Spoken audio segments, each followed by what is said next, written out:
So I'm seeing a lot of really cool stuff online about pitch design and pitch shaping, and one of the things I'm seeing is just this, that it kind of has me a little concerned. It's just this rush to categorize what kind of pitcher you're going to be.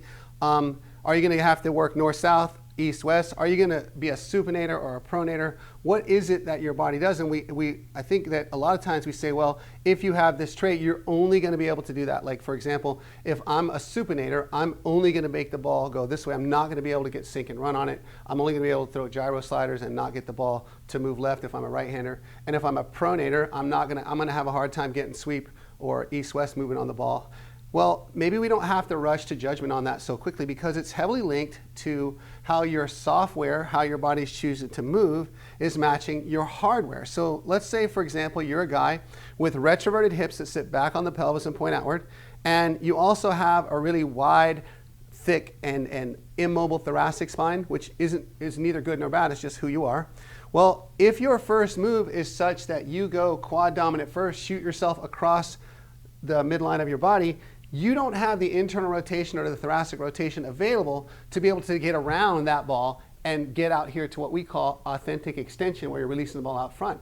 And so as a result, you're going to have to start compensating. You may have to arch your back or tilt your spine sideways in lateral flexion, and then you may have to supinate to get the ball to go toward home plate, and you'll throw cut fastballs and you'll throw things that go east-west.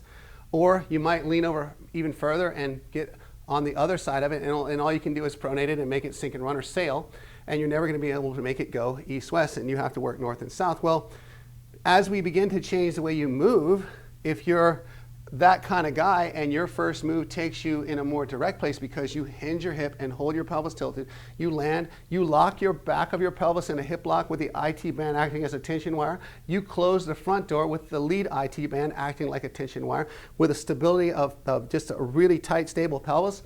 Now you can rotate your trunk through and you can get out here to what we call authentic extension. When I get out here to authentic extension, that is extension through rotation, I can do just about anything I want with the ball. I can supinate it, I can pronate it, I can be going north, south, east, west. So maybe we don't have to go immediately into, hey, you're only going to be able to throw this kind of pitch. Let's work on the movement, get that stable, and let's just see what emerges. And maybe what looks like is your limitation right now might be a benefit later, might be something that you can do later.